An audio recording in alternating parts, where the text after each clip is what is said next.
Bismillahirrahmanirrahim. Assalamualaikum warahmatullahi wabarakatuh.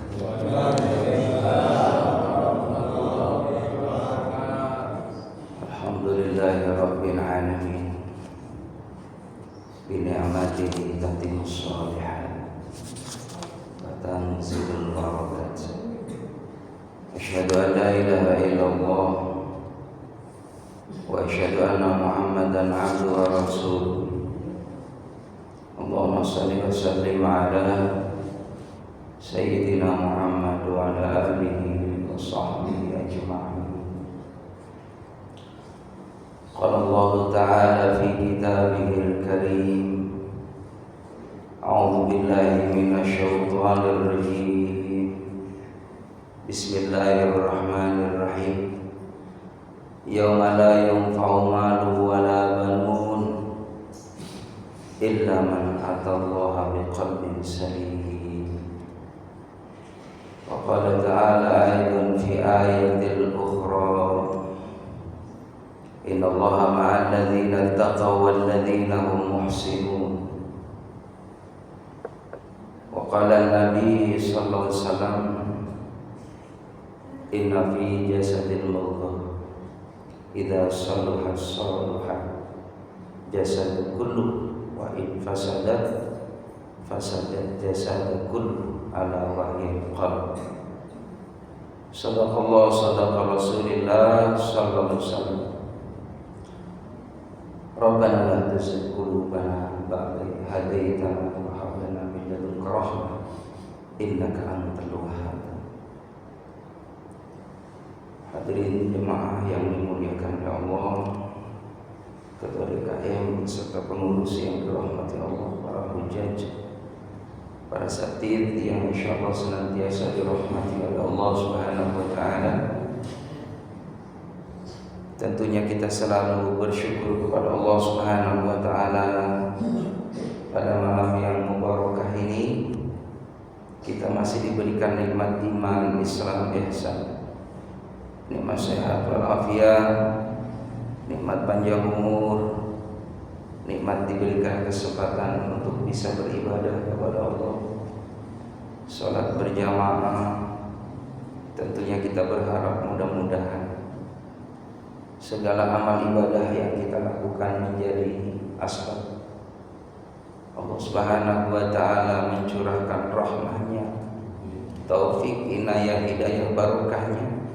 Juga mudah-mudahan kita senantiasa dipilih oleh Allah Subhanahu wa taala termasuk min ahlil jannah. Amin ya rabbal alamin. Allahumma shalli ala Muhammad sallallahu alaihi wasallam. Semoga terlimpah curahkan keharibaan Nabi kita Muhammad sallallahu alaihi wasallam yang kita harapkan syafaatul uzma dari beliau. Semoga kita diakui oleh Nabi Muhammad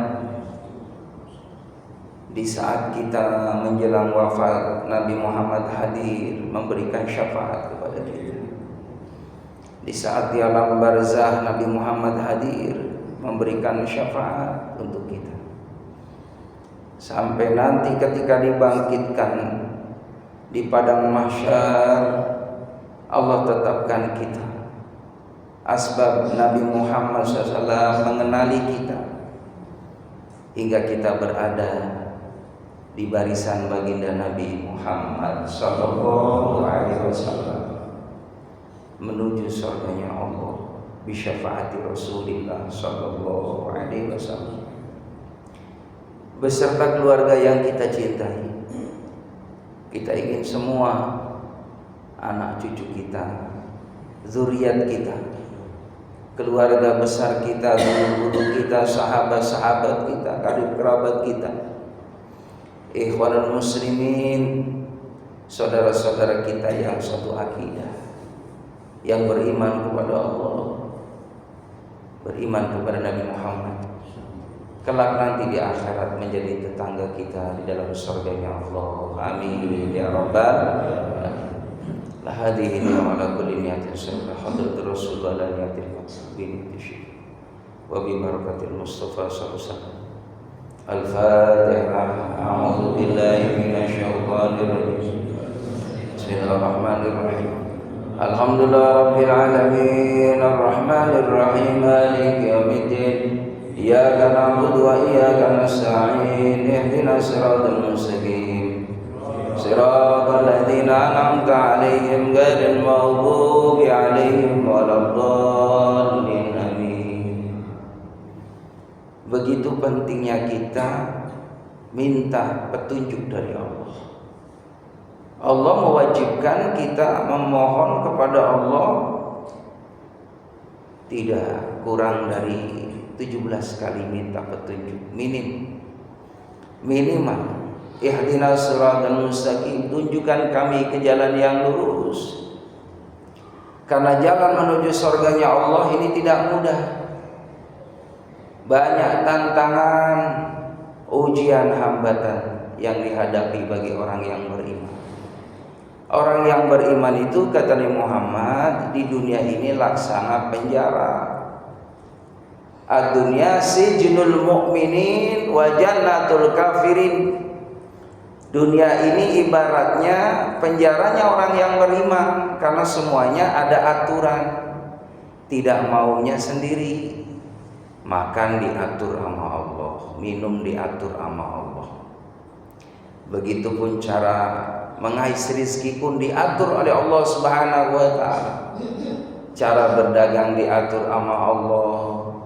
Begitupun cara kita bersosial, cara bagaimana berpolitik, bagaimana cara kita ya mengenai tentang hubungan kita dengan makhluk Allah Subhanahu wa taala di alam ini, semua diatur oleh Allah Subhanahu wa taala.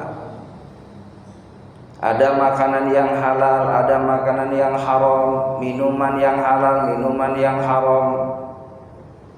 Begitupun jamaah rahimakumullah, permainan juga ada di situ yang dilarang oleh Allah Subhanahu wa taala. Bentuk permainan yang melalaikan diri kita kepada Allah Subhanahu wa taala. Ya, di antaranya main judi, ya. Jangankan judi yang jelas-jelas, itu kaitannya dengan uang. Oh, kata ulama jamaah rahimakumullah, kita nih judi pakai uang, main tebak-tebakan nih. Ada suara motor nih, yuk kita lotre gitu kan. Kita pakai duit nih 10 ribuan. Ini motor Yamaha apa Suzuki. Ya, ketika lewat ini jamaah rahimakumullah, ternyata kata si A, kalau saya Yamaha, kalau si B Suzuki. Ya, berarti kalau saya benar Yamaha, berarti situ kudu bayar saya 10 ribu.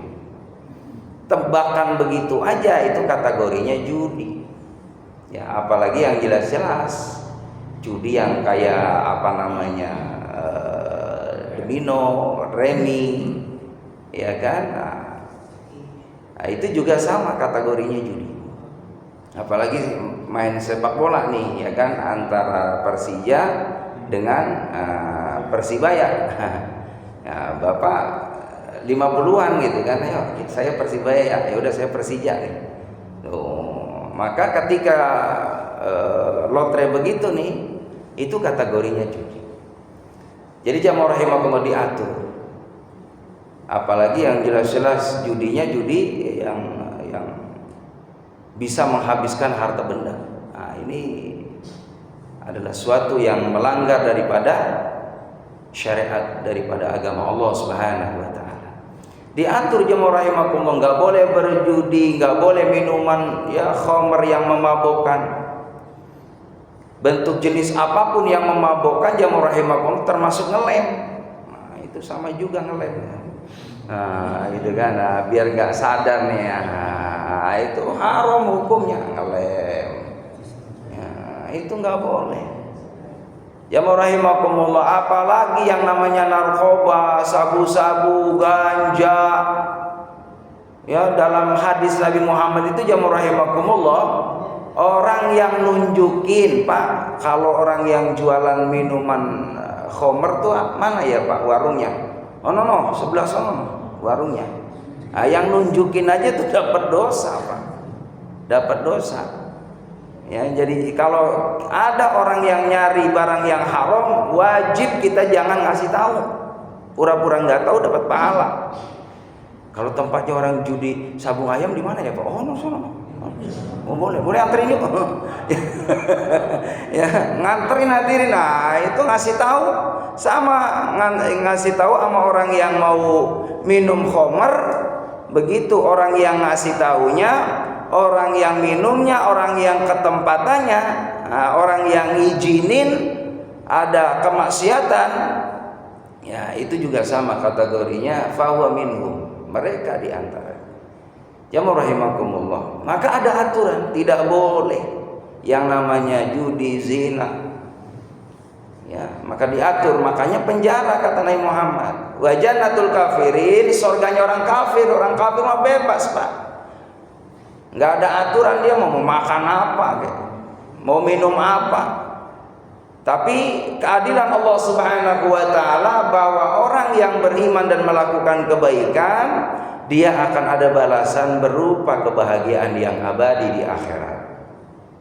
Pada jamaah rahimakumullah, sebenarnya kalau kita lihat dalam Al-Quran, sesuatu yang dilarang oleh Allah itu akan ada mador buat kita. Orang judi Pak, nggak ada ceritanya kaya karena judi. Orang minum, nggak ada orang sehat karena minum. Justru orang banyak minum itu merusak organ tubuh kita. Begitupun jamaah rahimakumullah termasuk zina. Ya. Banyak penyakit AIDS itu disebabkan tadi ya tidak halal. Makanya Islam mengatur jamaah rahimakumullah adanya pernikahan supaya dihalalkan oleh Allah Subhanahu wa taala, bagaimana nanti punya zuriatan thayyibatan, anak-anak yang baik. Ini semua diatur oleh Allah Subhanahu wa taala. Dalam ibadah, dalam muamalah diatur sama Allah. Semua ada ya tuntunan dari baginda Nabi kita Muhammad sallallahu alaihi wasallam.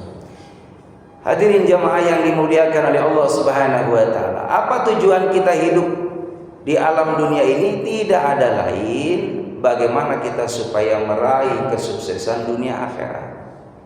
Kebahagiaan, kemuliaan, keselamatan, keamanan, ketenangan, kesenangan dunia akhirat. Lalu bagaimana caranya? Tidak ada cara kecuali kita mengolah daripada kalbu kita biar jadi kalbu yang baik, kalbu yang salim, kalbu yang senantiasa ngikutin aturan Allah Subhanahu wa taala. Di dalam Al-Qur'an surah Asy-Syu'ara, surah yang ke-26 ayat 88-89. Bismillahirrahmanirrahim. Yauma la yanfa'u malun wala banun illa man atallaha biqalbin salim. Pada hari itu jamaah rahimakumullah tidak ada lagi manfaat baginya tentang hartanya, anaknya, illa kecuali man atallaha biqalbin salim, dia bawa hati yang penuh dengan keselamatan, kedamaian. Jadi jamaah rahimakumullah, kalau kita punya hatinya senantiasa terus untuk tunduk patuh terhadap aturan Allah, hati yang senantiasa berharapkan rahmatnya Allah, ampunan Allah, ridhonya Allah, kemuliaan dari Allah, maka tidak ada cara kecuali kita senantiasa mohon pertolongan kepada Allah supaya hati kita terus dijaga sama Allah. Hati yang cenderung kepada hal-hal yang baik, yang diridhoi oleh Allah Subhanahu wa taala. Sebab jamaah rahimakumullah, yang namanya kita bisa menjadi orang yang baik ini, jadi orang yang taat ini karena memang keutamaan, keistimewaan yang Allah berikan terhadap hamba-Nya. Karunia yang paling besar ketika hamba tadi dipilih oleh Allah cenderung melakukan kebaikan. Ini karunia yang paling besar. Makanya suatu ketika Nabi Muhammad lagi ibadah sholat, terlihat oleh sahabat Umar, Nabi Muhammad dalam kondisi sujud menangis di hadapan Allah. Itu sekelas baginda Nabi Muhammad yang dimaksud, hadirin. Nabi Muhammad yang dijamin masuk surganya Allah, tidak punya salah, tidak punya dosa. Yang awal, yang akhir semuanya diampuni sama Allah, nggak punya kesalahan. Tapi beliau ketika sujud masih berlinang air mata. Lalu Umar, selesai Nabi sholat ditanya, kenapa ya Rasul engkau menangis di saat engkau sujud di hadapan Allah? Maka kata Nabi Muhammad, aku berterima kasih kepada Allah atas karunia, anugerah, ya, nikmatnya ibadah di hadapan Allah. Karunia yang begitu besar, saya bisa beribadah kepada Allah, bisa menikmati sholat, bisa menikmati taqarrub kepada Allah. Ini adalah karunia yang agung, karunia yang istimewa, yang tidak bisa ditukar dengan materi, ya, apapun yang kita punya di dunia ini. Jadi kita bisa ibadah ini adalah karunia dari Allah. Banyak saudara-saudara kita jamaah rahimakumullah yang mereka asik dengan kenikmatan duniawiyahnya. Dia tinggalkan ibadahnya karena kesibukan dunia. Dia tinggal sholat, dia tinggal taklim, dia tinggal yang namanya, ya, tilawah Qur'annya. Dia tinggalkan kewajiban dia di hadapan Allah ataupun di hadapan manusia, karena tadi hatinya cenderung kepada hubbud dunia, kecintaan terhadap yang namanya materi, ngikutin hawa nafsunya, maka sehingga dia lupa akan kewajibannya kepada Allah Subhanahu wa taala, sehingga hatinya tadi menjadi hati yang qaswah, hati yang keras, hati yang tidak dipilih oleh Allah Subhanahu wa taala untuk cenderung melakukan kebaikan. Dia cenderung kepada kemaksiatan karena tidak dibimbing oleh Allah Subhanahu wa taala. Makanya doanya ketika kita mau sholat, Nabi contohkan, ya muqallibal qulub tsabbit qalbi ala dinik. Wahai Allah yang membolak-balikan hati. Karena kata Nabi Muhammad, hati kita ini jamaah rahimakumullah yang namanya manusia, kadangkala ada orang yang dia punya hati, dia punya iman, sorenya iman, paginya kafir. Ada kalanya paginya dia iman, sorenya kafir, kebalikannya. Jadi tidak istiqomah. Maka minta sama Allah, ya muqallibal qulub, wahai Allah yang membolak-balikan hati, tsabbit qalbi ala dinik, tetapkan hatiku atas agama Engkau. Biar istiqomah sholatnya walaupun dalam kondisi apapun. Punya duit nggak punya duit istiqomah, punya beras nggak punya beras Sebab ada orang ibadah jamaah rahimakumullah lagi punya beras, lagi dompetnya ada isinya, itu sergap banget ke mushola, ke masjid. Jam 11 udah datang ke masjid, sholat tahiyatul masjid, sholat taubat, ngerasa karena banyak nikmat, banyak rezeki dari Allah. Jam 11 orang sepi pun alhamdulillah dia udah datang hadir, ya, karena memang lagi ada nikmat. Tapi giliran diuji sama Allah, berasnya habis, dompetnya kosong isinya, ternyata dia udah mulai menjauh dengan Allah. Sholatnya diundur-undur, itu pun karena disuruh sama istrinya. Pak, sholat pak. Oh bapak belum sholat nih, asar udah mau habis waktunya, udah 5:30. Nggak tahu nih, loyo banget nih, lemes banget ini, nggak ada gairah pisan ibadah katanya. Lantaran nggak punya beras, lantaran nggak punya duit, don itu imannya lemah. Nih yang model begini jamaah rahimakumullah namanya orang yang nggak istiqomah. Justru kita tetap istiqomah dalam kondisi punya duit, nggak punya duit, sehat ataupun sakit sekalipun tetap istiqomah. Sholatnya nggak boleh ditinggal walaupun sakit, zikirnya tetap didawamkan, taklimnya walaupun nggak datang ke masjid tetap ngedengerin di rumah, nggak mau ketinggalan keutamaan. Biar kita digolongkan orang yang istiqomah dalam taklim walaupun di rumah. Hadirin, orang yang biasa datang taklim, kalau suatu saat dalam kondisi kita ada uzur, maka di rumah kita niatin, ya Allah saya pengen denger tuh taklim di Al-Hikmah, maka bapak di rumah sudah termasuk kategorinya orang yang istiqomah mendengarkan taklim. Inilah keutamaan istiqomah. Termasuk orang yang biasa sholat berjamaah, suatu saat ada uzur, itu udah kategorinya akan dinilai keistiqomahannya. Makanya jaga istiqomah. Makanya jamaah rahimakumullah, asbabun nuzul surah Al-Quran itu dijelaskan falahum ajrun ghairu mamnun dalam surah At-Tin. Ada seorang sahabat, karena memang sahabat itu jamaah rahimakumullah ketika pindah ke Madinah itu usianya udah 40 tahun ke atas. Jadi mengenal iman, mengenal Islam ya itu sudah sepuh, udah 40 tahun ke atas. Berarti jamaah rahimakumullah kalau Nabi sampaikan umur umatku 60-70 berarti hanya 20 tahun atau 25 atau 30 tahun ke depan. Lalu bagaimana? Cukupkah ya Rasulullah sisa umurku ini buat ibadah kepada Allah Subhanahu wa taala? Sementara aku mengenal Allah, mengenal ibadah kepada Allah Subhanahu wa taala sudah usia ya dewasa, udah usia tua 40 lebih. Maka jamaah rahimakumullah turunlah itu ayat falahum ajrun ghairu mamnun, bagi mereka akan dapat pahala yang terus mengalir tidak pernah putus. Walaupun dia menghadap Allah meninggal dunia kelak nanti habis waktunya 70 tahun, maka jamaah rahimakumullah karena dia semasa hidupnya rajin ibadah. Dari 40 tahun, dari 50 tahun dia alhamdulillah istiqomah yang namanya hadir di masjid. Berjamaahnya istiqomah. Begitupun ada Al-Quran selalu didawamkan qiraah Al-Qurannya. Dia dawamkan zikirnya pagi petang.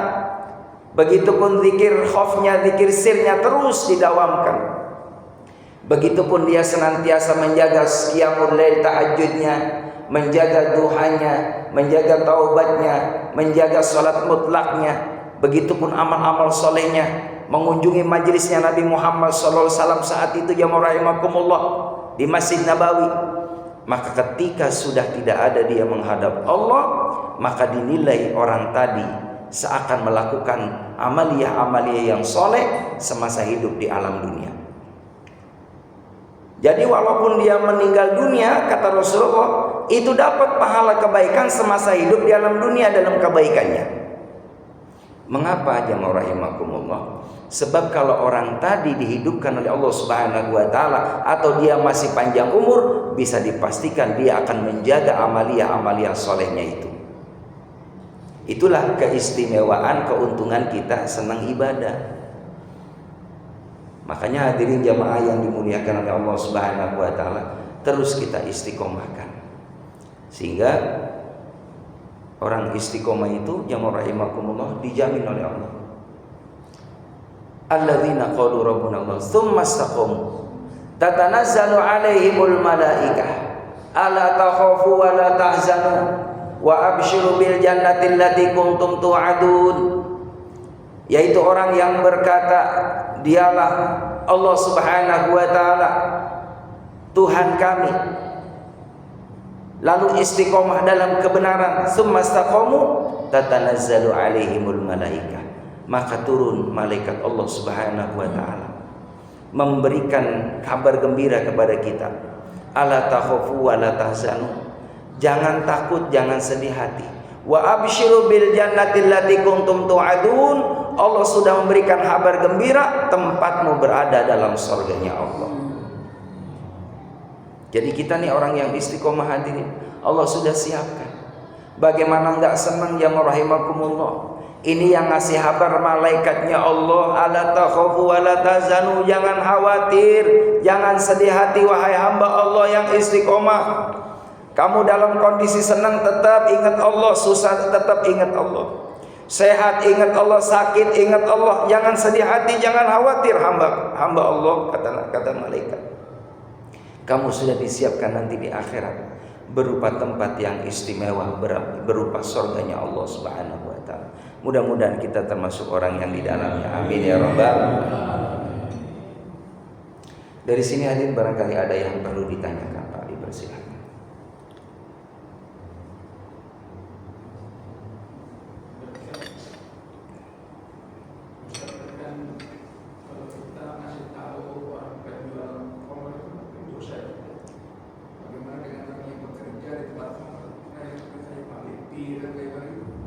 Iya, baik hadirin. Memang ini pertanyaan sering disampaikan juga oleh jamaah.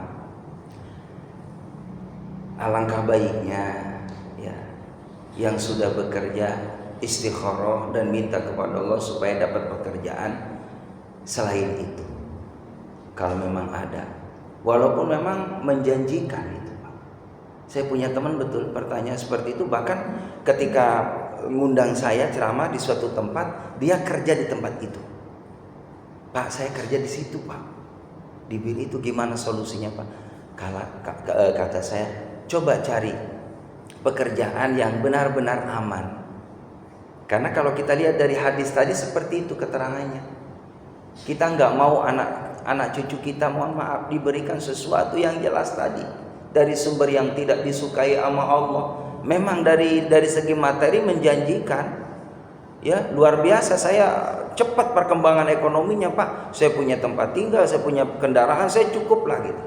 Karena begitu besar. Tapi kembali lagi tadi, karena kita adalah orang yang tahu hukum, ya kan, kita pengen berkah, pengen selamat, maka cari aman, ya, cari rezeki yang benar-benar bisa membawa keberkahan buat kita sekarang dan yang akan datang. Karena itu akan diminta pertanggungjawaban di hadapan Allah Subhanahu wa taala. Biar kita kerja pekerjaan kita penghasilannya sedikit, akan tetapi ada barokah di dalamnya ketimbang tadi kita bekerja di tempat sesuatu yang memang di situ ada madarat buat kita. Itu lebih amannya kita cari tempat yang lebih aman dari segi hukum. Begitu ya, Pak. Baik jamaah yang dimuliakan oleh Allah Subhanahu wa taala. Sama halnya ini cerita bagaimana seorang sahabat Salman. Jadi Salman ini dari Irak hadirin. Salman Al-Farisi. Beliau punya orang tua memang dari kecil dibesarkan menyembah api. Memang zaman dulu jamaah rahimakumullah, termasuk ketika Nabi Muhammad lahir, ya bagaimana api-api orang Majusi itu kan pada tumbang semuanya, pada mati. Termasuk api yang bertahun-tahun nyala tidak pernah padam. Di saat lahirnya Nabi Muhammad seketika runtuh hadirin. Ini menunjukkan bahwa benar hadirnya manusia pilihan Allah Subhanahu wa taala yang akan menghilangkan ya hal-hal daripada kesyirikan, kemusyrikan, menyembah kepada selain Allah Subhanahu wa taala. Maka jamaah rahimakumullah, Salman Al-Farisi punya orang tua dia menyembahnya api. Bahkan jamaah rahimakumullah, dia termasuk kalau ini mah ustadznya gitu ya. Jadi pendetanya dia, gurunya. Jadi orang tuanya Salman Al-Farisi ini dia orang yang dipandang, orang yang berpengaruh. Maka bertentanganlah ya dalam nurani Salman ini, saya pengen menyelamatkan diri saya karena melihat bagaimana orang tuanya tadi tidak ada aturan dalam hidup, makan ya semaunya gitu kan, minum semaunya, yang halal yang haram nggak peduli. Ya di antaranya tadi Salman yang menyelamatkan daripada dirinya agar tidak sampai dapat sanksi di hadapan Allah Subhanahu wa taala. Biarin aku kurang makan, kurang tidur, kurang segalanya, yang penting saya punya iman, beriman kepada Allah Subhanahu wa taala, mencari Nabi Muhammad. Karena memang jamaah rahimakumullah, Nabi Muhammad ini sudah dikenal di saat ada di kota Mekah, di penjuru dunia. Ya, sudah dikenal, udah tahu, udah berita-berita di Mekah ini ada seorang namanya Muhammad. Termasuk Salman ini telah dengar. Ada yang namanya Ahmad atau Muhammad, karena dibaca dalam kitab Taurat, Injil, Zabur zaman dahulu yang masih murni, itu betul bahwa akan ada nabi akhir zaman diutus oleh Allah sebagai penutup para nabi yang namanya Ahmad. Di dalam kitab Injil pun demikian. Maka jemaah rahimakumullah, Salman mencari jati dirinya, mencari bagaimana kebenaran supaya dia tidak menyesal di kemudian hari. Maka Salman berangkat walaupun tidak dapat izin dari orang tuanya, memaksakan dirinya berangkat, bertanya ke seorang pendeta, saya pengen tahu yang namanya Ahmad ini di mana tempatnya. Maka dikasih tahu yang namanya Ahmad nanti akan ada berlama di kota Madinah, kata pendeta. Nah, saat itu jemaah rahimakumullah, Nabi Muhammad masih ada di kota Mekah, belum hijrah. Maka ketika Nabi kita Muhammad sallallahu alaihi wasallam masih ada di kota Mekah, ternyata orang Madinah sudah lama menanti, merindukan baginda Nabi kita Muhammad sallallahu alaihi wasallam.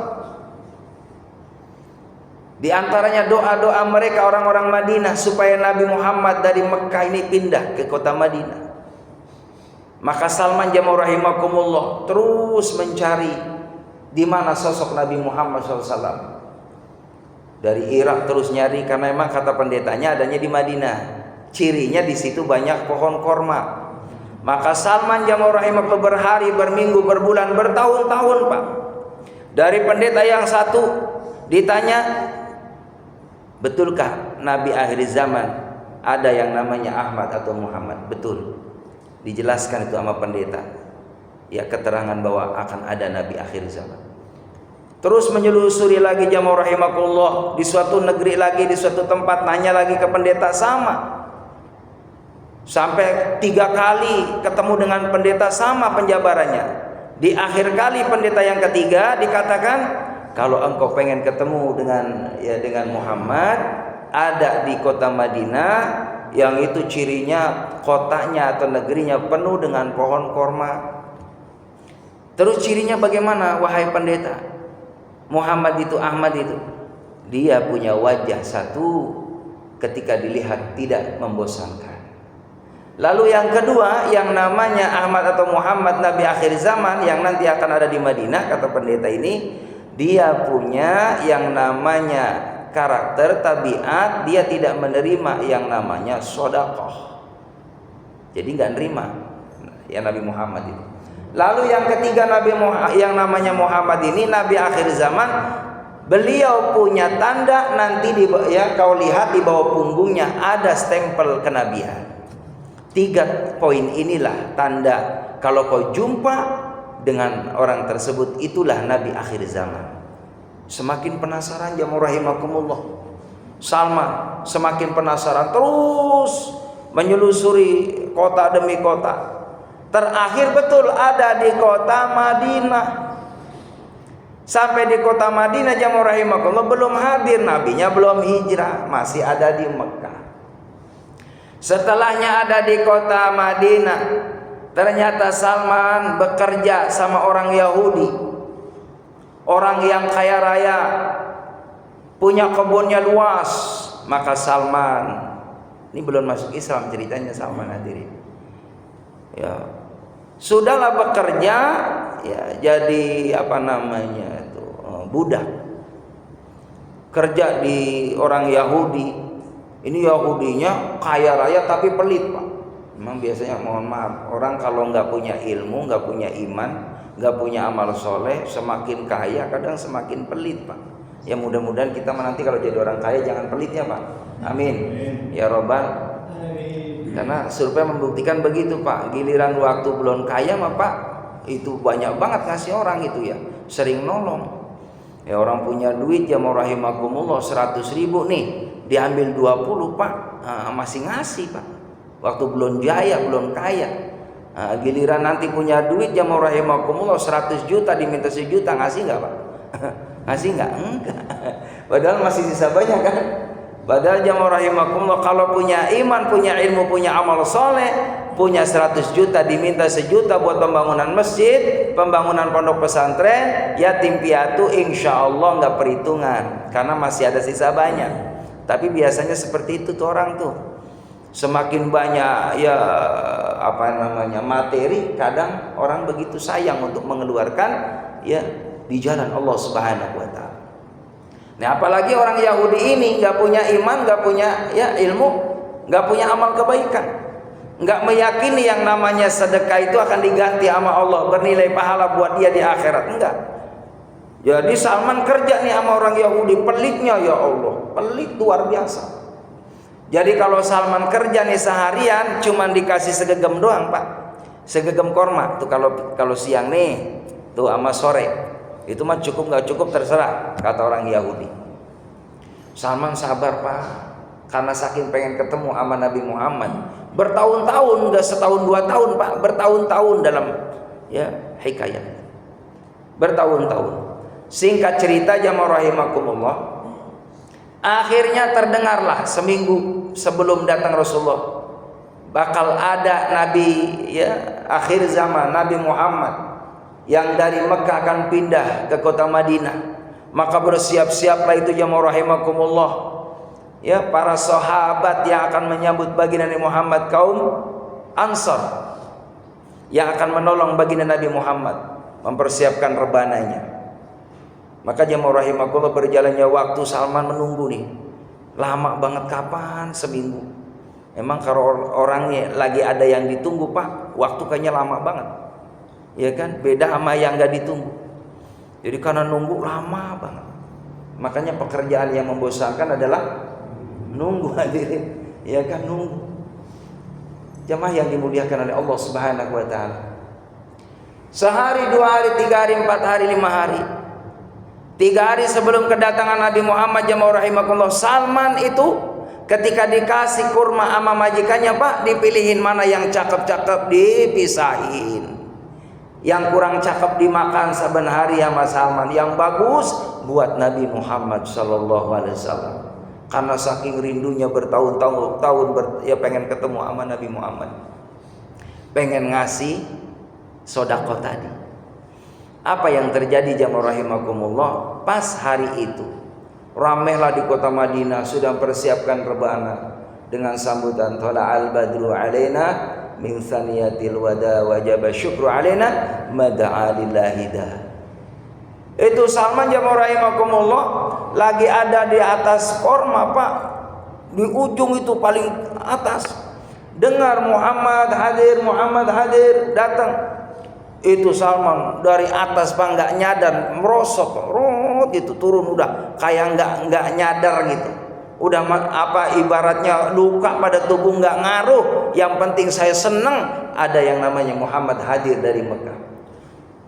Itu, Pak, masya Allah, pada luka tapi nggak apa-apa, nggak ngaruh, nggak. Yang penting bunga, yang penting seneng. Turunlah Salman jamaah rahimakumullah, ikut nyambut juga di belakang, Pak. Jamaah yang dimuliakan oleh Allah Subhanahu wa taala. Maka ketika hadir Nabi Muhammad disambut oleh seorang sahabat, yaitu Abu Ayyub Al-Ansari. Ini orang terkemuka di kota Madinah. Maka karena berpengaruh jamaah rahimakumullah, supaya mengamani Nabi Muhammad, maka tinggallah di sahabat Ayyub Al-Ansari, diamankan di rumah beliau. Maka tamunya subhanallah ramai tiap hari jamaah rahimakumullah di rumahnya Ayyub Al-Ansari. Maka diam-diam Salman pengen ketemu, pengen membuktikan betulkah ini yang namanya Nabi akhir zaman. Maka diam-diam jamaah rahimakumullah ngelihat kepastian Nabi Muhammad sudah hadir di kota Madinah. Salman pulang, Pak, ngambil itu korma yang bagus-bagus tadi, pengen ngasih Nabi Muhammad. Cuman gak berani, Pak, karena ngerasa namanya budak gitu kan. Biarin ntar belakangan aja deh, orang udah pada sepi baru saya datang. Itu semua para sahabat ngobrol dengan baginda Nabi Muhammad. Udah mulai berjalannya waktu, udah agak siang, udah mulai sepi. Salman bawa korma jamaah rahimakumullah. Ya Muhammad, perkenalkan saya Salman dari Irak. Saya datang ke sini sudah berhari, bertahun, berbulan-bulan, bertahun, ingin berjumpa dengan engkau. Aku ingin memberikan hadiah, memberikan sedekah kepadamu. Mohon diterima ya Muhammad, dari Salman. Maka jamaah rahimakumullah, apa yang dikatakan oleh Nabi Muhammad? Nabi Muhammad langsung manggil para sahabat. Ya sahabat, ta'al. Wahai para sahabat, kesini. Ini makan nih. Ini makan sedekah pemberian daripada Salman. Dilihatnya oleh Salman, Nabi satu pun tidak mengambil daripada korma pemberian sedekahnya Salman. Maka Salman ingat pesan daripada pendeta, bahwa ciri Nabi Muhammad, beliau adalah Nabi akhir zaman, tidak menerima yang namanya sedekah. Dilihat, Pak, benar nggak makan. Maka keesokan harinya Salman jamaah rahimakumullah lihat, ternyata masih alhamdulillah ada simpanan kurma yang bagus-bagus ya rahimakumullah. Beliau ambil, beliau datang. Setelah udah sepi ya rahimakumullah, tinggal Salman datang di hadapan Nabi Muhammad SAW. Ya Muhammad, ini hadiah dariku buat engkau, mohon diterima. Maka karena ini hadiah jamaah rahimakumullah, bukan sedekah, maka Rasulullah yang pertama kali mengambil dan langsung memanggil sahabat yang lainnya. Sahabat, silakan yuk kita makan. Ini hadiah dari Salman buat aku. Nabi yang pertama kali menikmati buah kurma pemberian Salman, karena ini hadiah bukan sedekah. Baru dalam hatinya Salman, betul ini adalah Nabi. Tapi aku masih penasaran, dua lagi, betulkah ini adalah Nabi akhir zaman yang dimuliakan oleh Allah Subhanahu wa taala? Keesokan harinya terus para sahabat ramai datang ke rumahnya sahabat Ayub Al-Ansari. Maka jamaah rahimakumullah, udah mulai sepi, Salman datang lagi, ngedeketin lagi. Betul hadirin, semakin dilihat wajah Nabi Muhammad SAW, beliau ditatap malah semakin indah. Ditatap semakin lama melihat wajah Nabi Muhammad, semakin terus ketagihan. Begitu indahnya wajah baginda Nabi kita Muhammad sallallahu alaihi wasallam. Maka kata Salman, betul ini adalah Rasulullah SWT. Yang terakhir nih, yang ketiga, saya penasaran, betulkah ini Nabi akhir zaman? Ada di punggungnya yaitu stempel kenabian dari Allah Subhanahu wa taala. Karena Nabi Muhammad ngadep begini terus kan sama tamu-tamu.